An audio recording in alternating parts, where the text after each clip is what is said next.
The Jamaica Social Investment Fund, JSIF, says more time is needed in Mount Salem St. James to implement the social intervention phase of the zones of special operations in that community.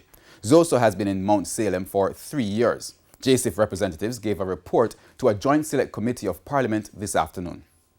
The Mount Salem St. James ZOSO is the longest running, having started on September 1, 2017.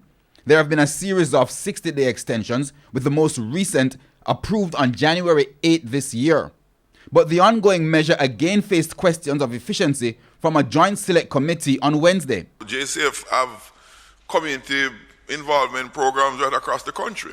It's not new for the JCF. What special arrangements this intervention by ZOSO, by JCF through ZOSO provides for? So it seems to be just meandering along and with no end in sight.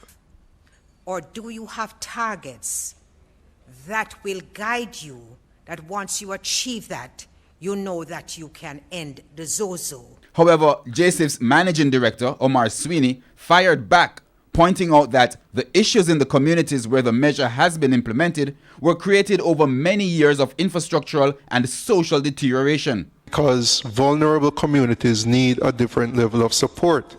And I think as a government that if we continue to look for a panacea or a magic bullet that's just going to go into these communities and apply a set of targets or a set of interventions and walk away and all will be well, that's not going to happen.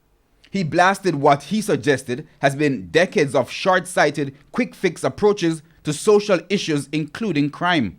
6 years is the minimum time for us to holistically engage a community, and even start 6 years. What the government should look at is a long-term strategy, so that you don't have to wonder if ZOSO is meandering along or why is it 3 years. You need a long-term, a 10-year, a 20-year strategy that says, okay, we're going to invest. If the budget is $800 billion, we're going to invest $3 billion a year in 20 communities or 30 communities for the next 20 years. That's what has to happen. In addition to Mount Salem, ZOSOs have been established in Denham Town, Greenwich Town, and August Town in Kingston and St. Andrew. The Joint Select Committee is reviewing the Law Reforms Act 2017 with suggestions for amendments from JSIF, the Jamaica Constabulary Force, and the Jamaica Defence Force. It will resume review next week.